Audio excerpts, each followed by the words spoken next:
সবাইকে স্বাগত জানাচ্ছি গ্লোবাল ভিউজে। আপনাদের সঙ্গে আছি আমি সুস্মিতা দাস।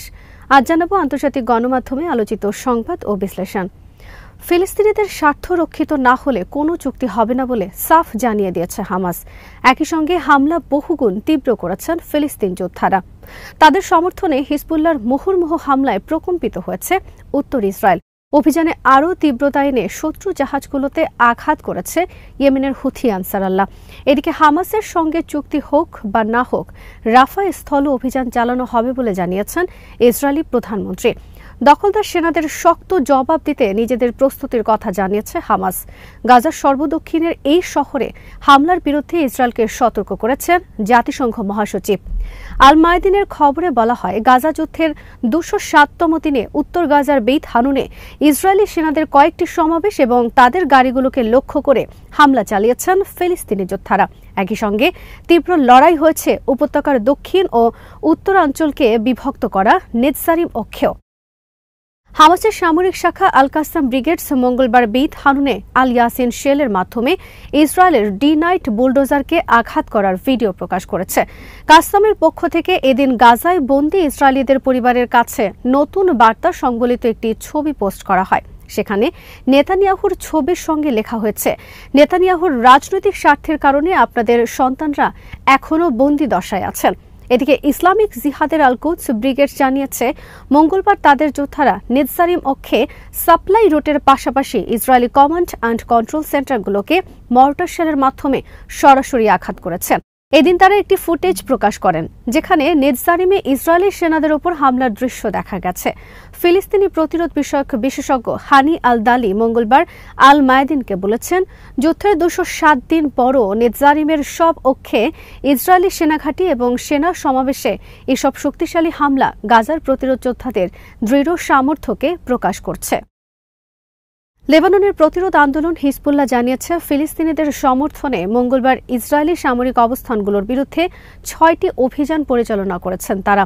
রাত ১২টা ৫ দোভে বসতিতে ইসরায়েলি সেনাদের অবস্থান নেওয়া একটি ভবনে সরাসরি আঘাত হানার মাধ্যমে দিনের অভিযান শুরু করেন তারা। এর ৫ মিনিট পর আভিভিম বসতিতে ইসরায়েলি সেনাদের আশ্রয় নেওয়া আরেকটি ভবনে সরাসরি আঘাত করা হয়। বিকাল ২টা ১০ তাদের যোদ্ধারা মেতুলায় ইসরায়েলের একটি মার্কাভা ট্যাঙ্কের গতিবিধি পর্যবেক্ষণের পর গাইডেড রকেট দিয়ে সেটিকে আঘাত করেন। এতে ট্যাঙ্কটি পুরোপুরি ধ্বংস হয়ে যায় এবং ক্রুদের মধ্যে প্রায় সবাই নিহত হন। একই সময় হিজবুল্লাহ মেতুলায় মিলিটারি ব্যারিকেডের পেছনে ইসরায়েলি সেনাদের একটি অবস্থানে যথাযথ অস্ত্রের মাধ্যমে আঘাত করেন। সেখানেও সেনাদের প্রাণহানির ঘটনা ঘটে। সন্ধ্যা ৬টায় তারা একসাথে ২টি হামলা করেন। একটি হামলায় অধিকৃত শেবা ফার্মের আল রাদার সাইটে রকেট আর্টিলারির মাধ্যমে আঘাত করা হয়। অন্য হামলায় মেতুলায় বোমা বর্ষণ করে ইসরায়েলি সেনাদের অবস্থান নেওয়া ২টি ভবন পুরোপুরি ধ্বংস করা হয়। রাত ৮টা ১৭ ইফতাহ রামত নাফতালি ট্রায়াঙ্গেলে সুপরিকল্পিত হামলা চালিয়ে একটি ইসরায়েলি সামরিক যান ধ্বংস করে হিজবুল্লাহ। অ্যাম্বুশ অবস্থানে গাড়িটি এলে গাইডেড রকেট দিয়ে সরাসরি আঘাত করা হয়। সঙ্গে সঙ্গে এতে আগুন ধরে যায়। অগ্নিদগ্ধ হন ভেতরে থাকা ক্রুরাও। সর্বশেষ হামলা হয় রাত ১০টা ২৫। এ সময় জাল আল আল্লামের পশ্চিমে নজরদারি কার্যক্রমে ব্যস্ত ইসরায়েলি সেনাদের উপর আর্টিলারি শেল নিক্ষেপ করে হিজবুল্লাহ। ইয়েমেনের আল মাসিরা টেলিভিশন জানিয়েছে, ইসরায়েল অভিমুখী বাল্ক জাহাজ সিক্লেডিসে হামলা চালানোর ভিডিও প্রকাশ করেছে ইয়েমেনের হুথি আনসার আল্লাহ সমর্থিত সশস্ত্র বাহিনী। মঙ্গলবার বেশ কয়েকটি অ্যাটাক ড্রোন ব্যবহার করে লোহিত সাগরে ইসরায়েলি বন্দর অভিমুখী জাহাজটিতে হামলা চালানো হয়। মঙ্গলবার রাতে প্রকাশিত ভিডিওতে দেখা যায়, একটি অজ্ঞাত স্থান থেকে একটি ড্রোন আকাশে উঠছে এবং কিছুক্ষণ পর সেটি সাগরে চলমান একটি জাহাজের দিকে এগিয়ে যাচ্ছে। এক পর্যায়ে ড্রোনটিতে বসানো ক্যামেরা থেকে তোলা ভিডিওতে দেখা যায় সেটি জাহাজটির মাস্টার ব্রিজে গিয়ে আছড়ে পড়ছে।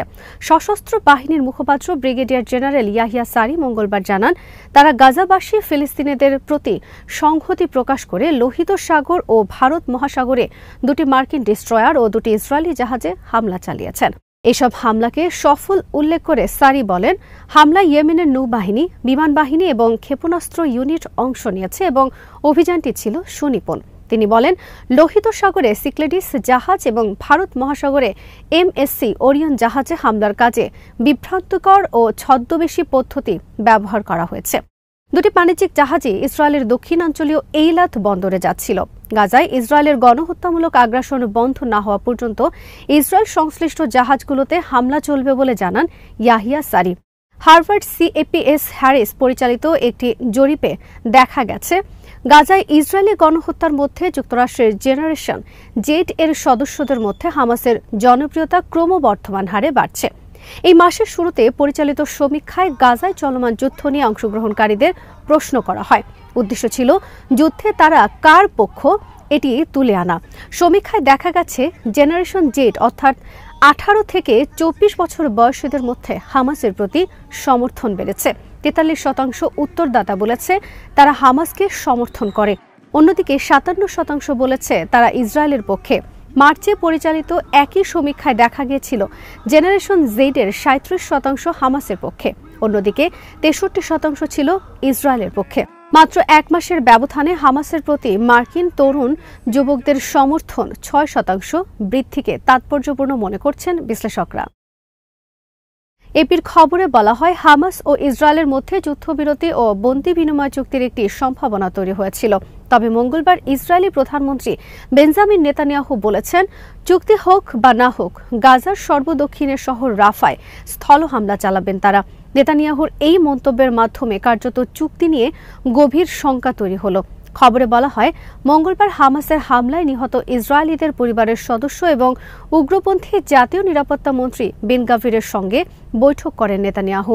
এরপর তিনি বলেন, সব লক্ষ্য অর্জিত হওয়ার আগে যুদ্ধ বন্ধ করে দেব, এটি আমাদের বিবেচনায় নেই। সম্পূর্ণ জয় পেতে চুক্তি হোক বা না হোক আমরা রাফায় প্রবেশ করব এবং সেখানে থাকা হামাসের ব্যাটালিয়নকে নির্মূল করব।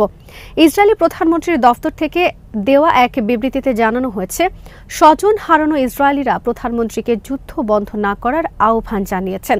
নেতানিয়াহুর সঙ্গে বৈঠকের পর বেন গাভির একটি ভিডিও বার্তা দেন। এতে তিনি বলেন, নেতানিয়াহুকে যুদ্ধ বন্ধ না করতে এবং বিপজ্জনক চুক্তিতে সম্মত না হতে সতর্ক করেছি। প্রধানমন্ত্রী আমার কথা শুনেছেন এবং কথা দিয়েছেন ইসরায়েল রাফায় যাবে এবং যুদ্ধ বন্ধ করবে না। আমি মনে করি প্রধানমন্ত্রী বেশ ভালোভাবে বুঝতে পেরেছেন যদি এসব না হয় পরিণতি কি দাঁড়াবে।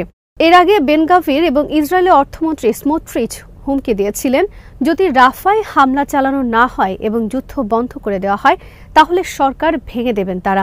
ইসরায়েলি বিশ্লেষকরা বলে আসছেন, জনপ্রিয়তায় ধস নামার পর প্রধানমন্ত্রী নেতানিয়াহু যে কোনোভাবে ক্ষমতায় থাকতে চাইছেন, এজন্য গাজা যুদ্ধকে প্রলম্বিত করছেন তিনি। তাছাড়া ইসরায়েলের সর্বশেষ যুদ্ধবিরতি প্রস্তাব নিয়ে হামাসের শক্ত অবস্থানের পর তাদের উপর চাপ প্রয়োগের কৌশল হিসেবে ইসরায়েলি প্রধানমন্ত্রী রাফায় হামলা করতে পারেন বলে অনেকে মনে করছেন।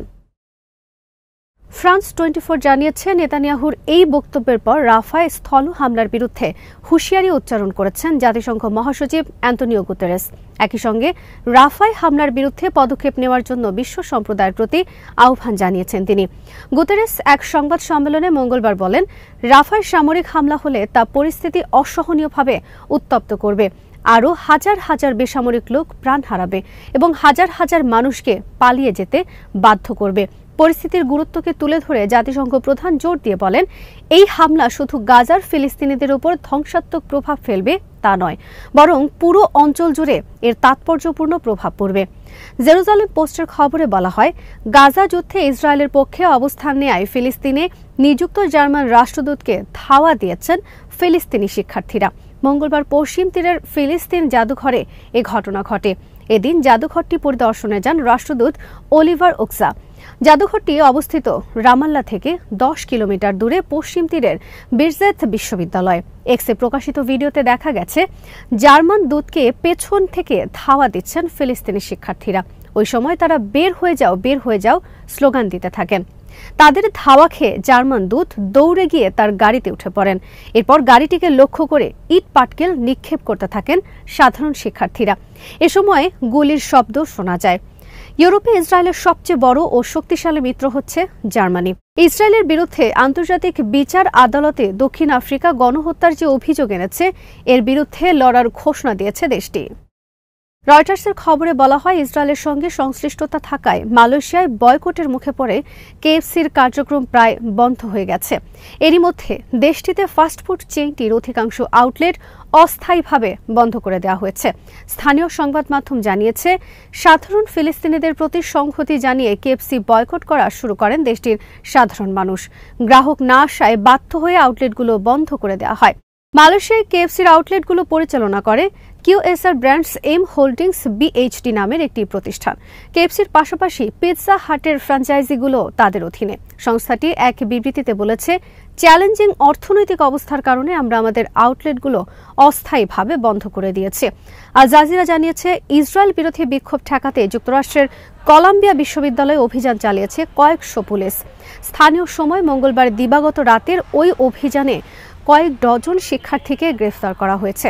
মঙ্গলবার ওই বিশ্ববিদ্যালয়ে বিক্ষোভকারী শিক্ষার্থীরা ক্যাম্পাসের একটি ভবনের দখল নিয়ে সেটিকে অবরুদ্ধ করে রাখেন। এমন অবস্থায় রাতে অস্ত্রসজ্জিত হয়ে ক্যাম্পাসে প্রবেশ করে পুলিশ। তারা দখল হওয়া হ্যামিল্টন হলে অভিযান চালায়। রয়টার্স জানায়, পুলিশ কর্মকর্তারা ক্যাম্পাসের ভেতরে বিক্ষোভকারীদের তাঁবুতেও প্রবেশ করেন। সেখান থেকে হাতকড়া পরিয়ে বেশ কয়েকজনকে পুলিশের গাড়িতে ওঠাতে দেখা যায়। অভিযানের আগে নিউ ইয়র্কের মেয়র এরিক অ্যাডামস বলেন, হ্যামিল্টন হলের দখল বাইরের আন্দোলনকারীদের দ্বারা প্ররোচিত। তারা শান্তিপূর্ণ বিক্ষোভকে সহিংস ঘটনায় পরিণত করেছে। এদিকে কলাম্বিয়া বিশ্ববিদ্যালয়ে পুলিশ অভিযান চালালেও যুক্তরাষ্ট্রের প্রায় 40টি বিশ্ববিদ্যালয় এখন ইসরায়েল বিরোধী বিক্ষোভে উত্তাল। মঙ্গলবার বিভিন্ন বিশ্ববিদ্যালয়ে শিক্ষার্থীদের সঙ্গে পুলিশের সংঘর্ষ হয়েছে। এ পর্যন্ত গ্রেফতার করা হয়েছে সহস্রাধিক শিক্ষার্থীকে।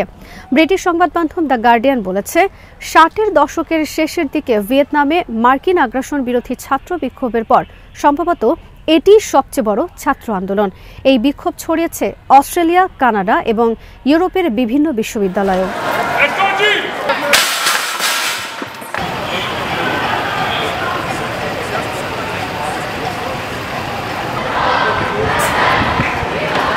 Nothing happening.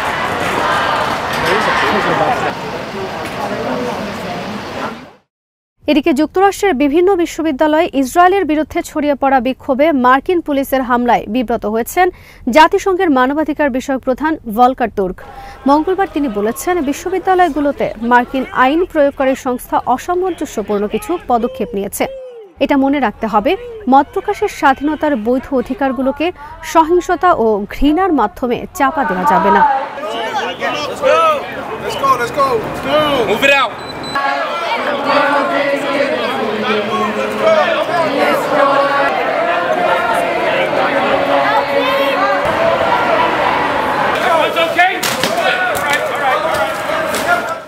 আল জাজিরার খবরে বলা হয়, গাজা ও পশ্চিম তীরে ইসরায়েলি হামলা অব্যাহত রয়েছে।